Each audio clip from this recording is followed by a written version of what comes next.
Hey everybody, welcome. I'm Justin Hilton. I'm the founder of Safe Place International, and I'm part of the training team for our flagship program, the Dream Academy, where we train leaders from all over the world to make a difference, to represent, and to bring the change that they want to be in the world. So glad to have you with us today. If you haven't taken the Dream Academy course, please look into it. We also offer this extended curriculum across the world for life-changing kinds of issues like living with grief, living with heartbreak, living with betrayal, leaving a legacy, making a difference, starting your own social impact projects, community projects. So we have so much to offer. In this course today, we're going to be looking deeply into how we navigate living with heartbreak, how we navigate living with betrayal, how we navigate the grief that we all carry, and how we change our relationship to grief from one where it feels like something that's gonna stop us, something that's a barrier to connecting with other people, a barrier to living out our destiny, to an ally, an asset, something that is the wind under our wings, something that pushes us forward. I'm really excited to be in this conversation with you, and I'm really excited to take this journey with you. This is a 3-part video series. Each video builds on the last one. So if you're taking this first video, please, please, please, for yourself, commit to all 3 videos because this is a process. So when I say heartbreak, what comes to mind? What do you feel in your body? Do you think of a particular situation? Do you think of a heartbreak that you're living with now, or a heartbreak that was many years ago but still has a place in your chest, still has a place of heaviness in your heart? Heartbreak is complex and hard to define. The qualities of heartbreak can be confusion, distress, loss, depression, disorientation, isolation. The mental qualities can be a repetition of thoughts, a replaying of what happened, an obsession about what you could have done differently or how it could have gone differently, or how, if it did go differently, it would have been a different future, it would have been a different outcome. As we all know, the pain of heartbreak is so intense that in our struggle to make sense of it, we often blame ourselves. We often say we should have known, we should have seen the signs, we should have done things differently. If only, if only, if only we wouldn't be feeling this way. And of course our mind does this because the emotional pain of heartbreak is so intense. Today, what we're going to be doing with heartbreak and also with betrayal is softening that aversion, that repulsion from opening to that deep pain, and beginning to see a pathway where the deep pain of heartbreak and betrayal can become a teacher, can become a friend, can become a guide. So as we all know, when we're experiencing heartbreak, everyone has a lot of unsolicited advice for us. How we should deal with it, how we should move on, how long it should take for us to get over it, what we need to be doing, what we need to be thinking, what we need to be engaging in. And the truth is that living with heartbreak is a very individual process, and it doesn't have a time frame.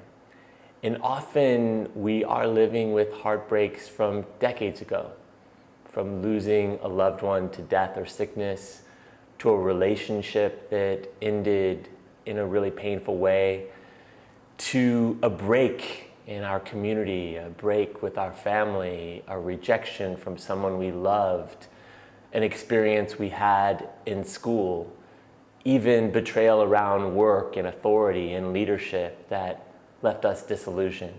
So we spend a lot of our time avoiding heartbreak, avoiding the pain of betrayals we've experienced.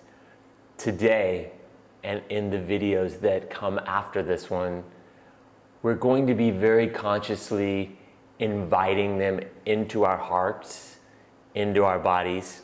Truthfully, they're already there. We're just acknowledging that they're there. We're just acknowledging that we're living with them so that we can begin to forge a relationship with heartbreak, with betrayal, with grief that doesn't feel like we need to go and seek distraction, that actually feels like heartbreak and betrayal are our guides.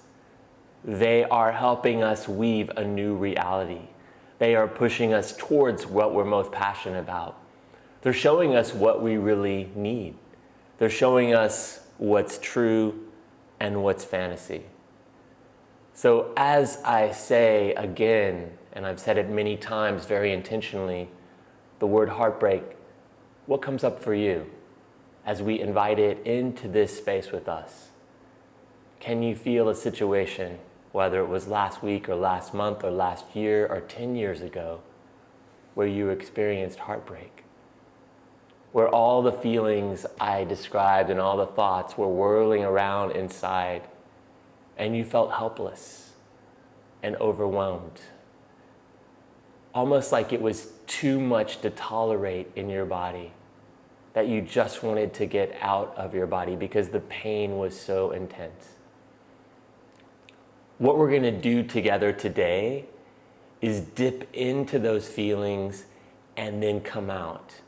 And we're going to do it together, because what's most painful about heartbreak is being alone with it, in the soup, in the ocean of all those thoughts and feelings. So often with heartbreak, there is also betrayal. Not always, but often. They're really different things, but they often intersect. And from betrayal, we experience heartbreak. So as I say the word betrayal, what comes up for you?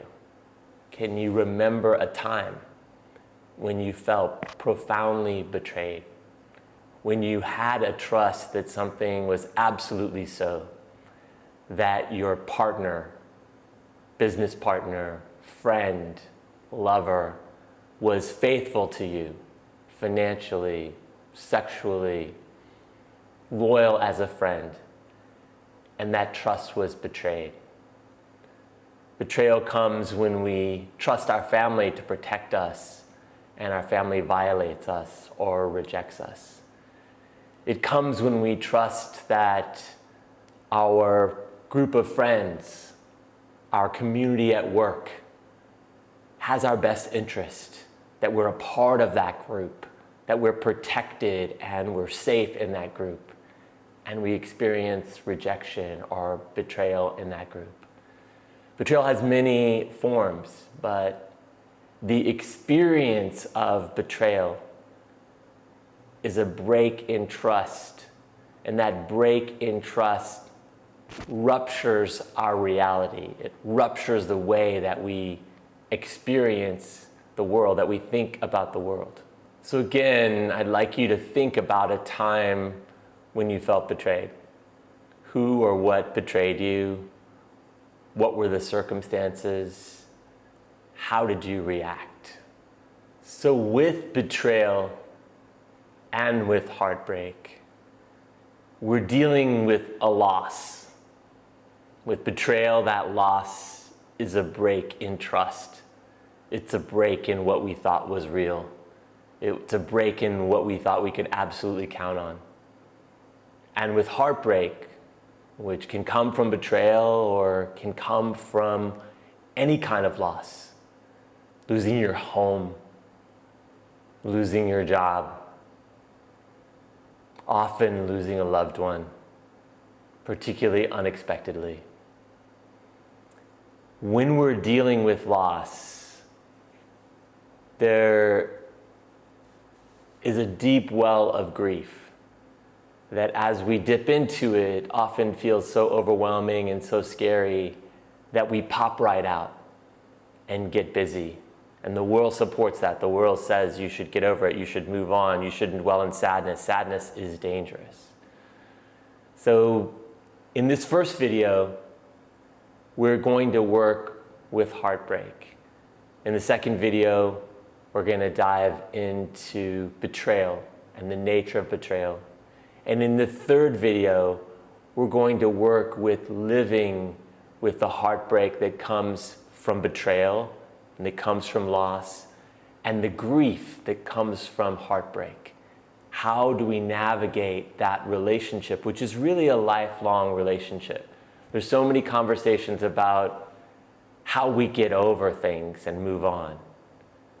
What we all know in our lived experience is that we don't get over things.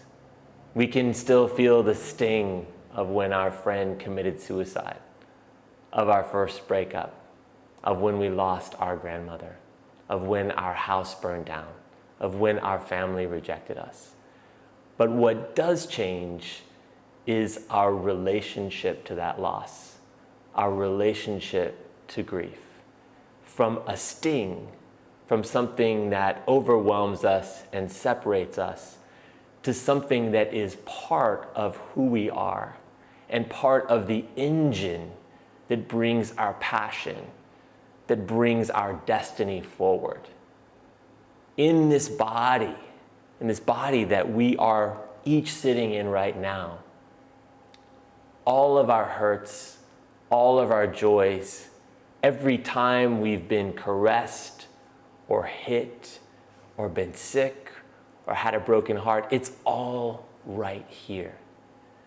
We often reject parts of our body and parts of our feeling, our felt experience, because we've been told that they're dangerous. It's kind of like cutting off your arm to say, I don't want to live with my grief. I don't want to live with my heartbreak. I want that betrayal to be no part of my life. These are teachers to us. One of the gifts of betrayal, which we talk about later, is it shows us what's true. If we thought we could rely on our family, if we thought we could rely on our partner to give us the love that we weren't giving ourselves, if we thought we could rely on our partner to be faithful to us, to make us a priority, betrayal is a wake-up call on where we're living in fantasy, on where we still need to heal, on where we need to wake up. It's calling us forward in often a very overwhelming way, dramatic way, a way that floods us and has us feel like we want to reach for food or drugs or alcohol or distraction and get away from it. This course is about turning towards what we've run from and seeing that it is actually an ally. It is actually our teacher. So I want to say again, because even though we know it, it's not really what we've been taught. Grief and loss and heartbreak and even betrayal are an inherent part of every human's experience. They just happen. We're coming into a body that dies. We're just here for a little while. We are attaching ourselves. We are falling in love with other bodies that have accidents and get sick and die. We're letting our vulnerability, our heart, our love, our connection deeply attach to people that will behave in ways that hurt us, that devastate us. We've all been on both sides. We've been the one that devastated, and we've been the one that devastates. So let's start this conversation, which is saying no one alive, no human on the planet can escape heartbreak.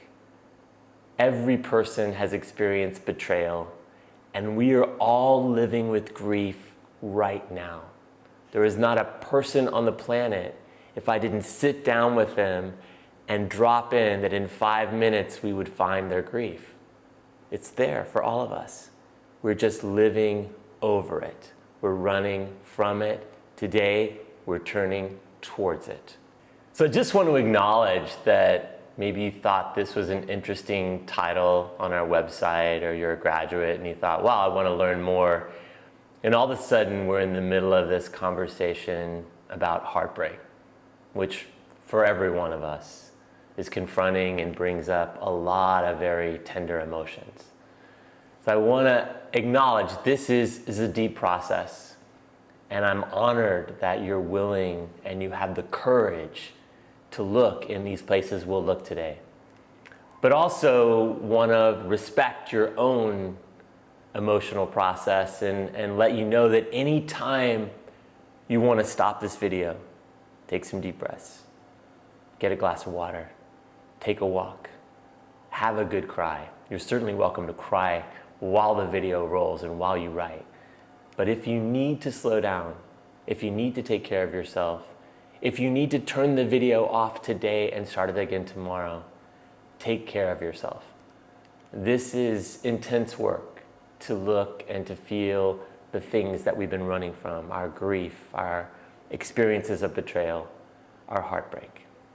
So I'm going to ask you now to bring up a time when you felt your heartbreak, when you felt overwhelmed by loss. And that loss could have been from the death of a loved one, or breaking up a romantic relationship, or the rejection of a family member. But just notice the first thing that comes to mind when I say, tell me about your heartbreak. Tell me about your heartbreak. And just dwell in that place for a minute of what you remember, what you feel, what your relationship is to those feelings of sadness and loss, and maybe overwhelming loss, overwhelming grief. Is it a feeling of welcoming that feeling, or is it a feeling of, oh no, not that again? And just noticing that. And in a moment, I'm going to ask you some questions. I'm going to give you some prompts. So if you have a pen and paper, great to get them handy. If you have a device, great to open it to a platform where you can take notes. Go ahead and do that now. And when you come back, we'll begin with the prompts and I'll tell you more.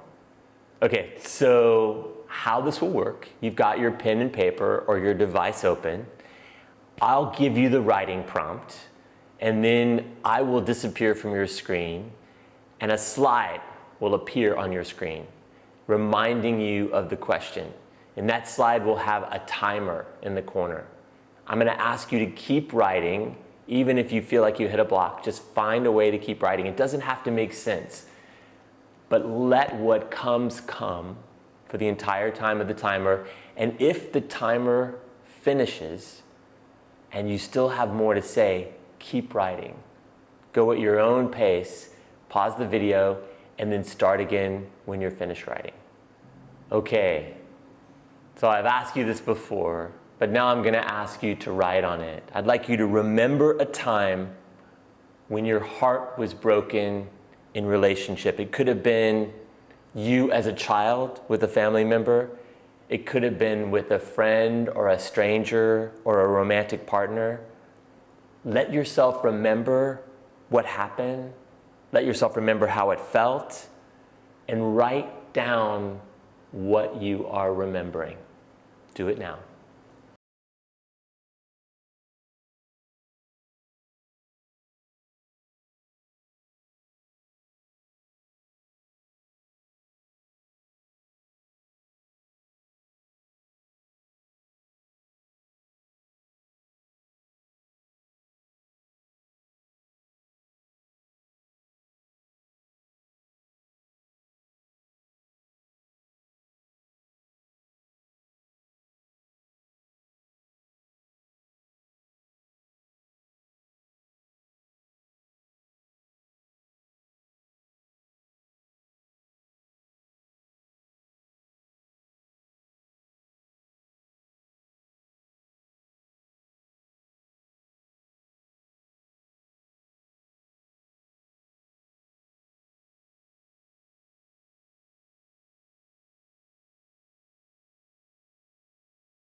Great. For the heartbreak that you just described, how did it change your view of the world?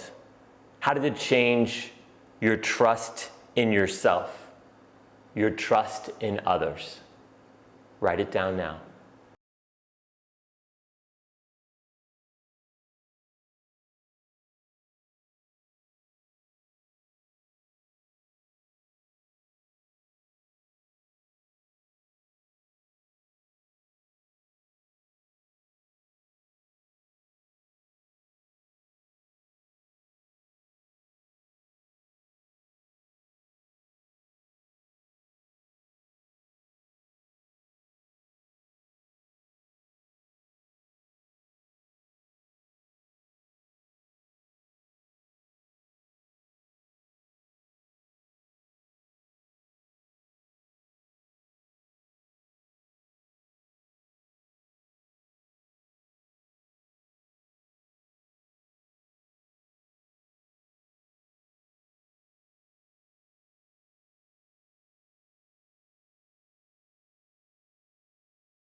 As you see and feel more fully this heartbreak that you just described, I'd like you to make a list of all the heartbreaks you've experienced, big and small.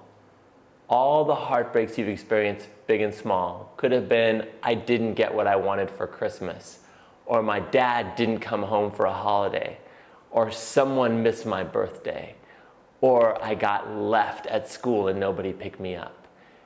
Big and small, list all the heartbreaks you can remember.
You are doing fantastic and deep work.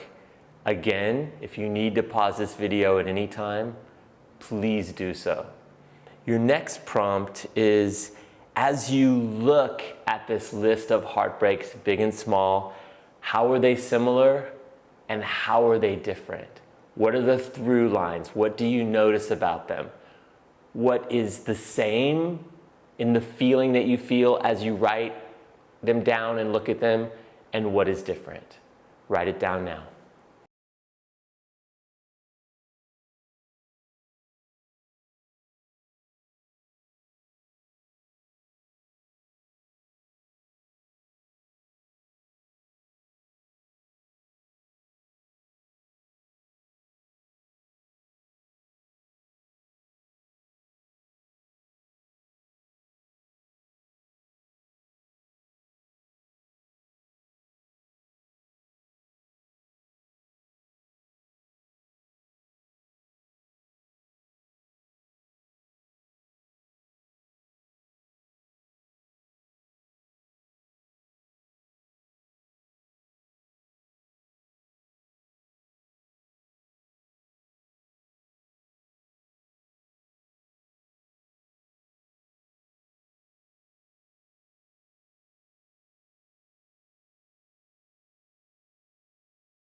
And again, I want to remind you to breathe, to be present with what you're feeling in your heart, in your body.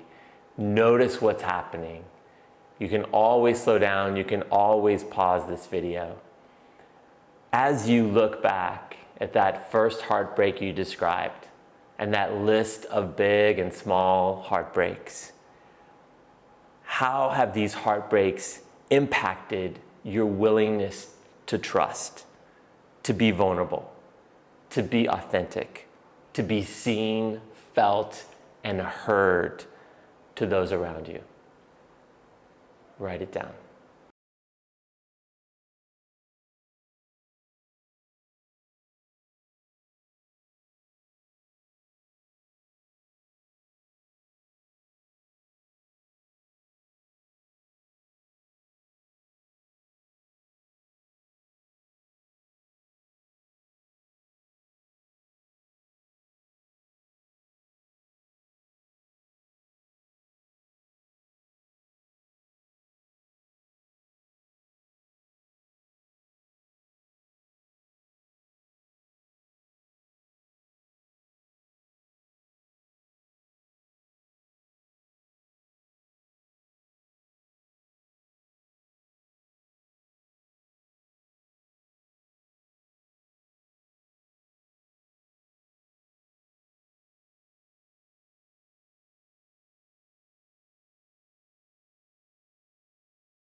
And as you're in this state of being curious and really investigating this whole body of heartaches, this whole lineage of heartaches that you've experienced, how have the heartbreaks that you've experienced affected your relationships? Who you allow to be close to you? Friends, family, colleagues, romantic interest? How have your heartbreaks changed, shifted, affected who's close to you and how close people can be to you? Write it down now.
And again, you were doing profound, deep work in a short period of time. Take it at your own pace. Breathe into your body. Drink some water. Pause if you need to. One thing that we've all done is we've blamed ourselves. So my question for you is, how have you blamed yourself or felt ashamed with one or more of these heartbreaks? How have you told yourself, it was my fault. If only I would have, I should have. Write it down. How have you blamed yourself? How have you felt ashamed about one or more of these heartbreaks?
And now continuing with that question about how have you blamed yourself? How have you been ashamed in some way that this heartbreak happened? How has blaming yourself or carrying shame about these heartbreaks affected your trust to make good choices for yourself and choose what's right for you? How has you blaming yourself affected your trust in your own judgment and your confidence that you'll make the right choices for yourself? Write it down.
You know, when I'm walking in a big city full of concrete and I see a little green shoot come up through the crack in the concrete, it always lightens my heart. So my question for you is, despite all of these heartbreaks that you've experienced, despite the blame and the shame that you've put on yourself, how have you found ways to love and be loved? Despite all those heartbreaks, despite all that distrust in other people and yourself, despite the ways you've blamed yourself, how have you found ways to love and be loved?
And knowing that we wouldn't be having this conversation if your heart wasn't ready to heal.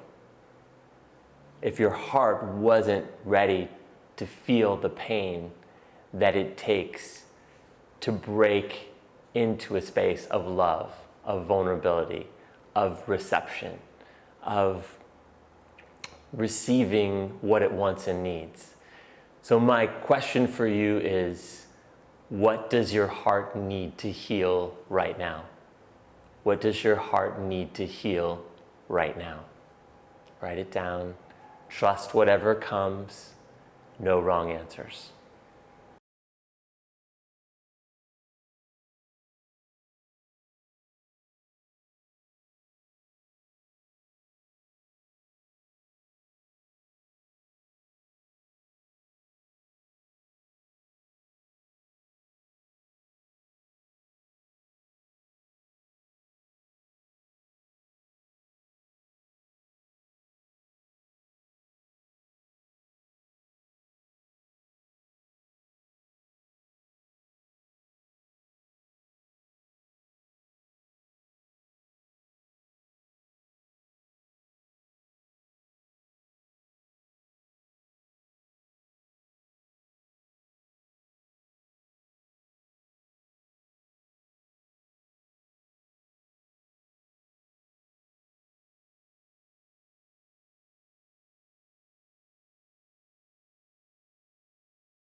Amazing, amazing deep work. So I love you, after this video finishes, to review all your responses, to feel what's there, and to take some time to be still. Take some time to just let all of this land and see if there are feelings that just want to be felt, that just want your attention. So I want to zoom out a little bit and just talk about, in the Dream Academy and in Safe Place International, all of our processes follow a three-step process. First, we change our perspective. We change our thinking. We question the lies that we've been told, that grief and heartbreak and betrayal are dangerous and we should stay away from them, that we're bad and wrong and we can never have what we want, that there's something defective about us. We question all of that and we shift our thinking. We think in a different way. We think in a more expansive way. We think in a way that might allow us to fulfill our destiny, to be someone who we never imagined we could be, to have relationships that have a quality that we never imagined for ourselves. So step one, shifting the thinking in our mind. Step two, bringing that shift in thinking into our body, because it all happens here. Every memory, every emotion, everything that we've experienced in our life is in our body. So step two is bringing it into the body, integrating it, making it part of us, making it actionable. It's like taking it from the computer into the machine that can actually do something with it, taking it into these arms and legs. Step three is actually bringing it into our lives, changing our habits, changing our relationships, taking action, forgiving, bringing acts of kindness. Today, what we did was we changed our thinking and then we brought it into our body. We'll be doing more of the bringing it into the world, changing our habits in the third video. And in the second video, we'll be addressing more around betrayal. So again, you're on the road. You've completed the first video. Again, I want to strongly encourage you to do the whole series because it is a process. So as soon as you're ready, click on that second video and we'll meet here again. And until then, be with what you've written down, bring that to the next video, and take good care of yourself. Take walks, drink water, eat good food, get some hugs, get some rest, and really begin to see how you might cultivate a relationship with grief, with heartbreak, that doesn't make it the boogeyman, doesn't make you cringe when it shows up, that actually has you realize that love and vulnerability and joy actually live right next door to sadness, devastation, and heartbreak. They inform each other, right?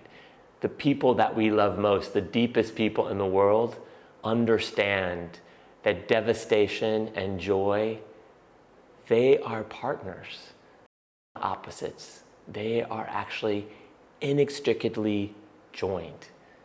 That's what we're looking for in our own bodies, is room enough to be all of who we are, because we need all of who we are. Our arms, our legs, our heartbreak, our grief, our betrayal, our excitement, our passion. We need all of our parts to become the leaders we were born to be.